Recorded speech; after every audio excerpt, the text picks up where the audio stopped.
Bienvenue dans le podcast Instant Thérapie. Ici, je vulgarise la psychologie, la santé mentale et plus particulièrement le psychotraumatisme. Je suis Martha, la psy en ligne, psychopraticienne en relation d'aide et psychotraumatologue sève et située. Nous allons parler au cœur du trauma, mais de manière accessible à tous. Alors rejoignez-moi pour des discussions éclairantes et inclusives qui visent à démystifier ces sujets qui sont parfois trop complexes et à promouvoir le bien-être mental pour tous. Dans ce nouvel épisode du podcast Instant Thérapie. Aujourd'hui, on va aborder toujours dans les traumatismes, et cette fois-ci le traumatisme collectif, car c'est souvent un traumatisme qui est finalement une blessure invisible et très souvent non pris en compte, on va dire. En tout cas, c'est rare que on puisse avoir des personnes qui consultent suite à ça, ou en tout cas, sauf si c'est mis à leur disposition dans leur travail, dans une école, s'il y a un souci, enfin on va y revenir sur ce que c'est et comment on peut finalement petit à petit trouver des billes pour se rétablir. Mais dans tous les cas, la priorité, c'est de se faire accompagner. Euh, mais pas que. Il y a d'autres choses qu'on peut faire aussi d'une part collective, finalement. Alors, déjà, qu'est-ce que le traumatisme collectif, finalement? Un traumatisme collectif, c'est vraiment un trauma, hein, ça c'est sûr, mais qui va plutôt désigner une blessure qui va affecter une communauté, un groupe ou même carrément une société entière. Voilà, ça peut être une blessure toujours physique ou psychique. Et ça va vraiment être un événement violent, soudain, mais ça peut être aussi un événement prolongé. Et donc là, après, on part sur pas mal d'autres possibilités, parce que ça peut être une guerre, ça peut être une, la colonisation, l'esclavage, la Seconde Guerre mondiale, ça peut être une crise sanitaire, comme on a pu le voir, ça peut être un attentat, ça peut être aussi un bus scolaire qui a un accident, parce que ça va engendrer tout l'établissement, mais ça peut être aussi un événement, par exemple, la perte d'un super professeur dans un établissement scolaire, ça va être un traumatisme collectif. D'accord. Donc voilà, ça peut être aussi tout ce qui est oppression systémique, tout ce qui est voilà, injustice sociale. Ça aussi, c'est collectif. Alors c'est collectif avec soit la communauté concernée, euh, mais finalement pas que, parce que il y a aussi ceux qui restent neutres et qui ne prennent pas parti quand c'est lié à des injustices sociales. Et là, ça a aussi un impact parce que du coup, on va dire que la neutralité, c'est donner raison à,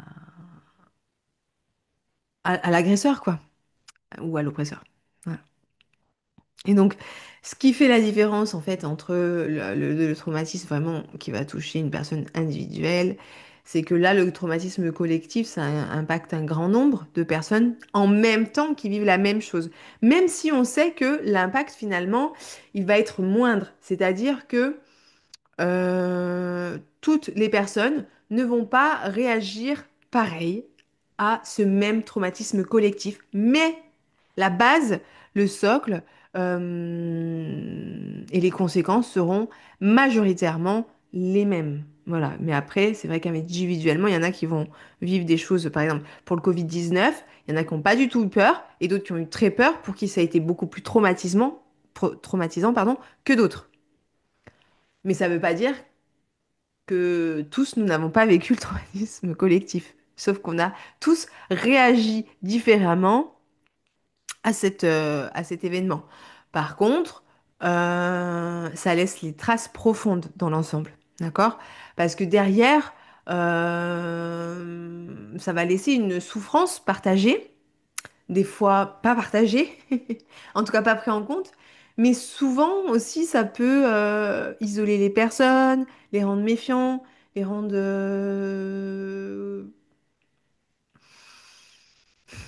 encore plus enclins à ne pas, par exemple, si les conséquences sont la société, enfin les responsables sont la société. Je sais pas, si je prends l'exemple euh, par exemple, une catastrophe naturelle, les inondations.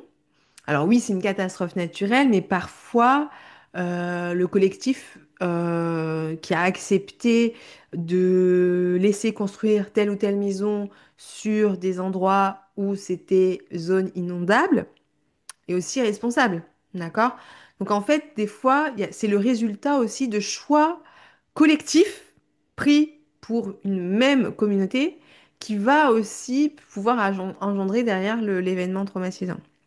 Et donc là aussi, souvent, les personnes vont avoir tendance à se sentir eux-mêmes faibles, à voir et à ressentir que euh, le traumatisme, il est vécu individuellement, parce que parfois, voilà, la société ne prend pas forcément en compte, pour plein de raisons. Et du coup, si cette personne voit que, par exemple, à côté, les personnes le vivent bien, par exemple pour la pandémie, les personnes continuent leur train-train, en tout cas n'ont pas l'impact qu'elle elle ressent, eh bien elle va se sentir faible, inutile, mais c'est moi le problème. Et donc ça va pathologiser à l'individuel ses symptômes. Alors que finalement, peut-être que dans son entourage, elle ne le ressent pas, mais ça ne veut pas dire qu'il n'y a pas d'autres personnes qui vivent et ressentent la même chose qu'elle. D'accord? Parce qu'il y a vraiment des mécanismes psychologiques qui se mettent en place, et donc la peur, l'anxiété, la colère, la perte de confiance, voire carrément des troubles plus graves, hein, d'accord? Voilà, et puis le syndrome du stress post-traumatique peut être collectif aussi, d'accord? Donc, euh, tout n'est pas individualisé, même sur ça, même si finalement, quand on parle d'impact du traumatisme collectif, bien sûr qu'il faut aussi regarder le plan individuel de la personne. Par exemple, euh, voilà, cette personne, elle, bah, ça lui a causé des troubles du sommeil, ça l'a carrément mis en dépression, en sentiment d'insécurité. Et puis une autre, bon, bah, elle a juste développé plus d'anxiété, etc. Par exemple. D'accord? Donc le plan individuel ne va pas être à isoler, va pas être à minimiser, mais ce n'est pas le seul plan à prendre en compte pour un rétablissement concret. Pardon. C'est-à-dire qu'il faut aussi prendre le plan social, d'accord? Parce que au niveau social, il va avoir une perte de cohésion. Il va avoir forcément une division. Il y a les pour, il y a les contre. Quand il arrive des choses collectives, il y a mais que ça soit le chauffeur de bus qui renverse qui fait un accident avec un groupe scolaire, que ça soit un attentat, que ça soit une guerre, que ça soit un tsunami, que ça soit une inondation. Voilà, il y a des gens qui vont avoir un positionnement politique en rapport à ces événements ou autres, et donc il va avoir une perte de cohésion, une détention entre les groupes, les pour, les contre. Par exemple, pour le Covid, il y avait les pour et les contre. Il y avait ceux qui étaient pour le vaccin, ceux qui étaient contre le vaccin. Enfin, il y a des familles qui ne se sont plus parlé. Est-ce que vous vous rendez compte de l'impact, en fait? Et, euh, et voilà, c'est pas à minimiser, d'accord?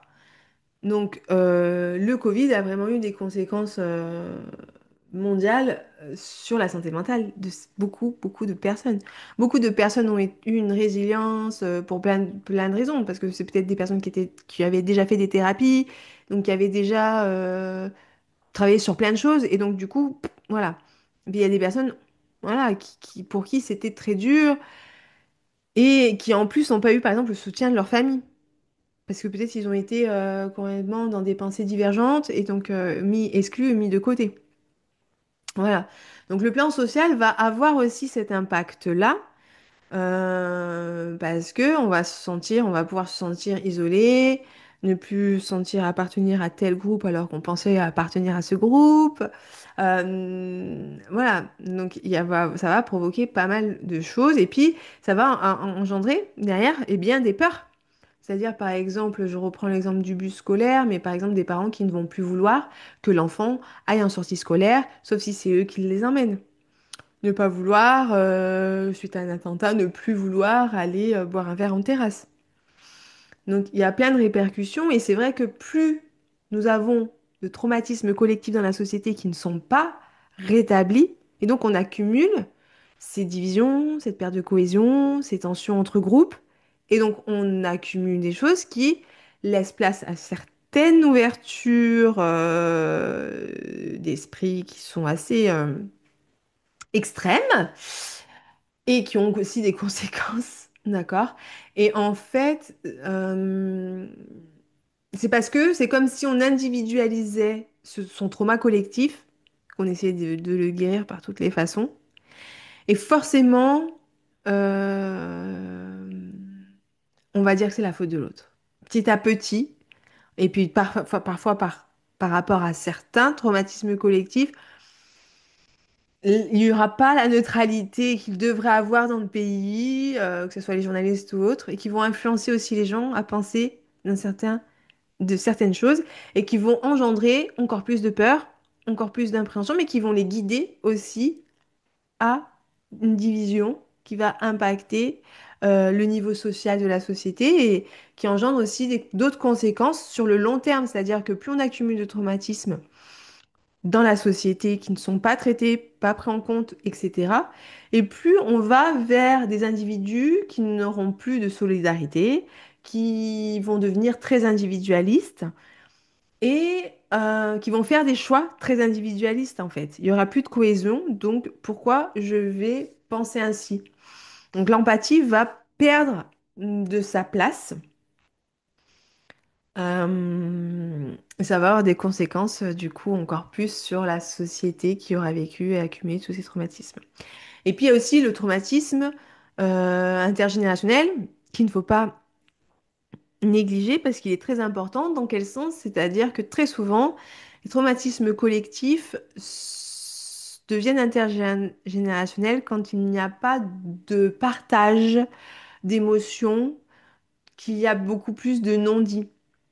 C'est-à-dire que, par exemple, aujourd'hui, je vous invite, si vous avez des enfants, à parler de ce que vous avez ressenti pendant le Covid, ce que vous avez pu ressentir, je sais pas s'il y a eu des graves inondations, s'il y a eu... peu importe, mais parlez-en. Parce que les traumatismes passés, comme la colonisation, l'esclavage ou encore la Shoah, sont des événements très lourds où il y a eu beaucoup de non-dits, beaucoup de non-transmission. Sauf que quand on ne transmet pas l'information, quand la mémoire familiale porte un traumatisme qui est plutôt tabou, comme s'il n'y avait rien eu, eh bien les futures générations vont pouvoir... Enfin, il y a un risque de reproduction. Hein, on dit toujours que très souvent, l'agressé devient agresseur. L'incesté devient incestueux. Celui qui a été battu devient bas. Parce qu'il est plus facile de répéter un schéma que reconnaître qu'on a été victime, accepter ce qui s'est passé et se dire je stoppe ici. Voilà, parce qu'il faut avoir du courage pour se reconnaître en tant que victime. Puis en tant que victime, certains traumatismes, c'est reconnaître la faute de nos parents, par exemple. Mais pour d'autres traumatismes, c'est reconnaître la faute de l'État, reconnaître qu'il y a eu des mauvais choix politiques. Donc reconnaître que des pays entiers sont responsables ou autres. Et, euh, et de se dire, je vais pas faire la même politique, par exemple.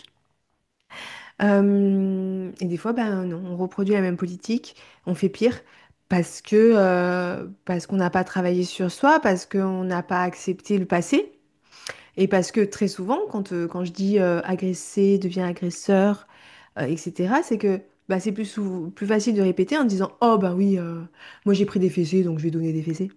Parce que c'est plus facile que de dire, en fait, j'ai été victime, ce qui s'est passé, c'est pas normal, en fait, ça a eu un tel impact sur ma psychologie Et en fait, je peux avoir le courage de sortir de ce déni et de faire autrement. D'accord? Et en fait, voilà, on voit que des schémas collectifs peuvent se répéter. D'accord? Parce que finalement, même si on peut dire que beaucoup de pays anglais et français sont sortis de la colonisation, est-ce que les nouveaux dirigeants sont sortis de cette façon de penser néocoloniale? Ou répéter des schémas inconscients qui conduisent au même résultat, peut-être moindre, hein, peut-être moins. Voilà. Et je peux faire ça pour d'autres exemples. D'accord? Euh, qui pourraient risquer de censurer cette vidéo, donc je vais peut-être pas le donner, mais beaucoup de personnes verront de quel exemple je parle et qui font que certains pays aujourd'hui se retrouvent à être colonisés en guerre. Euh, alors que la partie adverse avait eux-mêmes subi un grand traumatisme collectif. Donc voilà, ne pas oublier l'importance de ces mémoires de collectif et de parler, d'accepter ce qui s'est passé. Tant qu'on n'accepte pas, ça se reproduit. Tant qu'on ne le vit pas, tant qu'on est dans le déni, tant qu'on partage pas, et tant qu'on se dit, bah c'est pas grave, moi je l'ai vécu et je peux le refaire. Ou en tout cas qu'on cautionne, qu'on trouve ça normal, ce qui a pu se passer, parce que qu'il y a quand même encore des gens qui, pour certains traumatismes collectifs, euh, ne trouveront pas ça choquant. Ou ne diront pas que, que c'était pas bien et que ça n'aurait pas dû avoir lieu. Voilà. Et même pour certaines catastrophes naturelles qui se passent suite à par exemple, je parle des inondations. Est-ce qu'il n'y a pas vraiment aussi rien qui n'est fait pour que ça ne se reproduise pas les autres années? Trouver une autre façon de construire les habitations ou de faire autrement, en fait, de déserter certains lieux, par exemple. Donc voilà, il y a toujours voilà, des schémas qui se répètent dans la société et même vis-à-vis des traumatismes collectifs. D'accord? Donc vraiment, c'est à ne pas négliger. Et puis, finalement, c'est un rôle crucial que d'en parler, que de l'accepter et que de se dire, bah, en fait, on est tous des êtres humains et on doit créer cette cohésion, cette solidarité, cette empathie entre nous, entre peuples, entre pays, parce qu'il n'y a pas de race, hein, ça n'existe pas, ça a été inventé. Et donc à partir de là, qu'est-ce qu'on peut faire pour qu'on arrête d'être les uns contre les autres, d'être moi je suis pour ci, moi je suis pour telle religion, moi je suis pour telle politique, moi je suis pour telle guerre, moi je suis pour telle pensée en psychologie. Moi, je suis que pour les scientifiques, hein, les autres, c'est des charlatans. Ou moi, je suis que pour ci, moi, je suis que pour ça. Parce qu'en fait, ça crée des camps. Et ces camps empêchent de guérir et d'avancer. Empêchent la sororité, empêchent la solidarité, en fait. Ça empêche l'unité de se dire, ah, eux, ils pensent pas comme moi, donc je ne peux... Enfin, d'être toujours dans l'attaque de l'autre, en fait. Voilà, je vais y arriver. Au lieu d'essayer d'avoir de l'empathie et de se dire, OK, cette personne ne pense pas comme moi, cette personne est pour telle guerre ou cette personne est pour tel choix politique qui va engendrer des grosses conséquences des règlements climatiques et donc des catastrophes naturelles. Mais OK, en fait... de se dire, OK, comment je peux faire pour l'inclure dans mon unité quand même?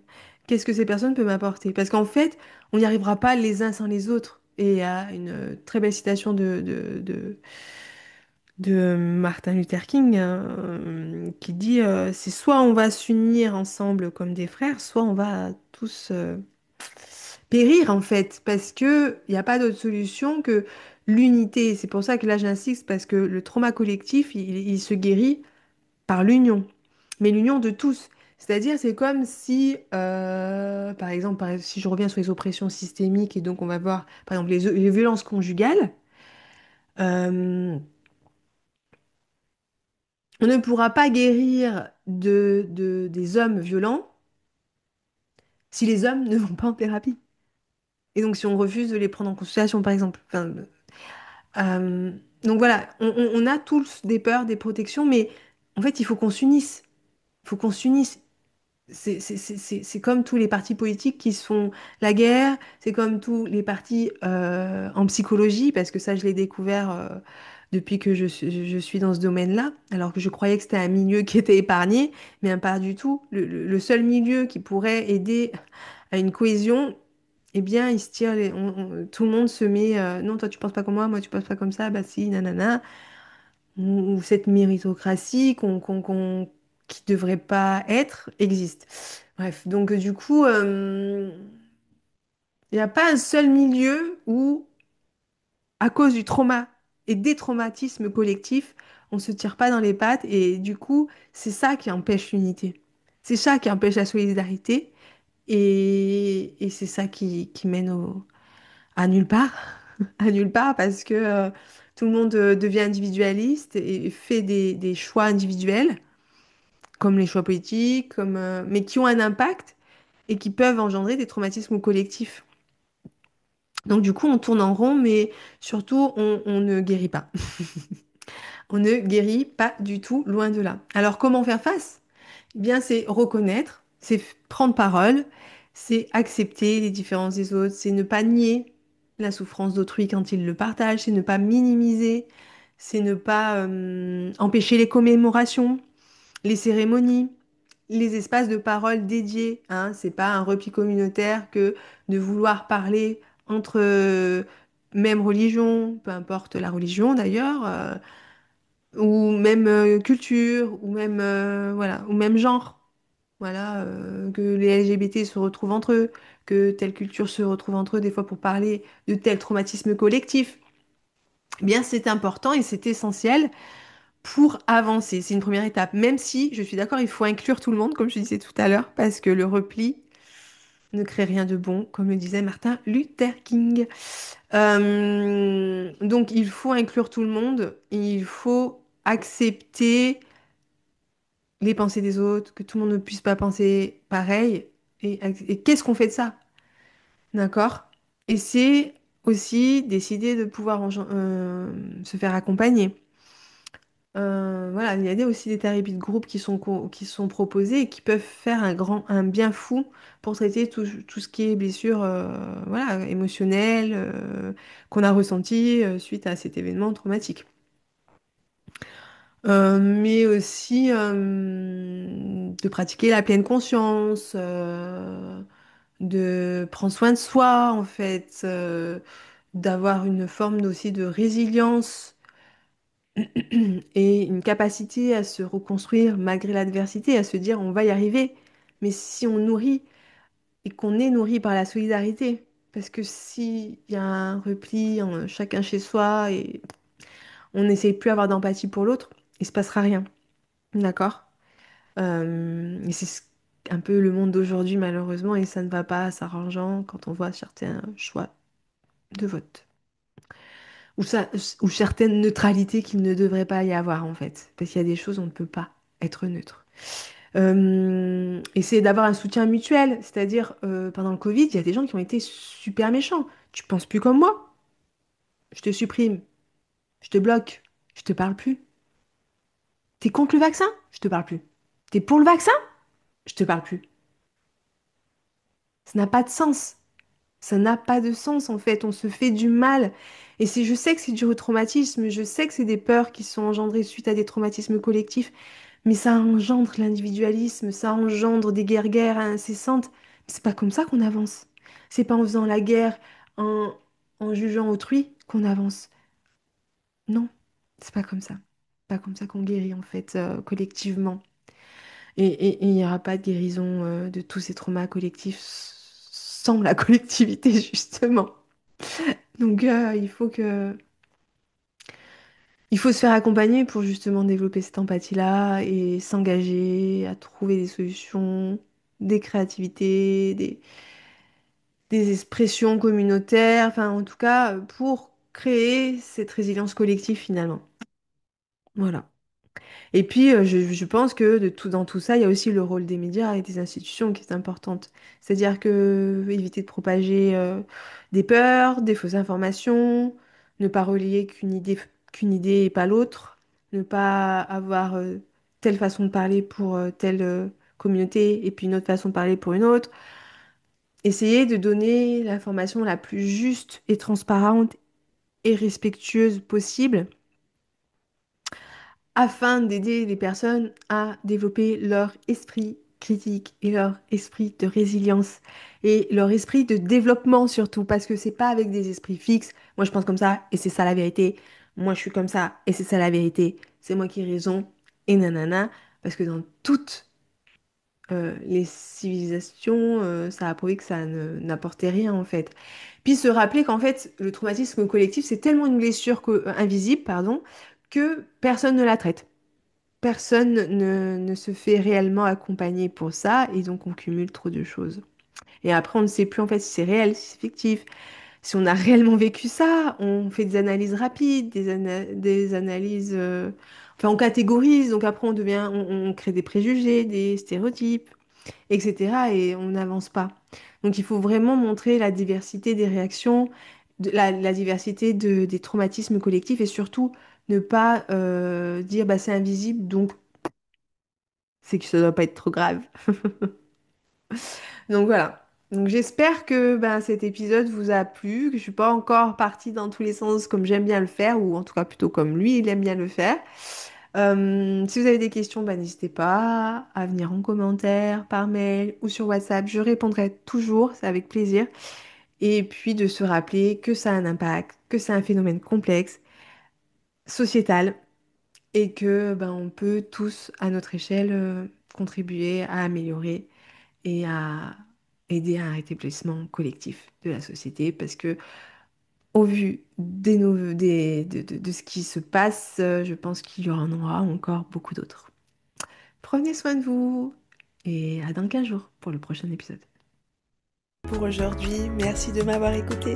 N'hésite pas à me mettre des likes pour me permettre une visibilité et puis à t'abonner pour ne pas rater le prochain épisode. Je t'invite aussi à me suivre sur ma chaîne YouTube et sur mon Instagram. À très bientôt, prends soin de toi.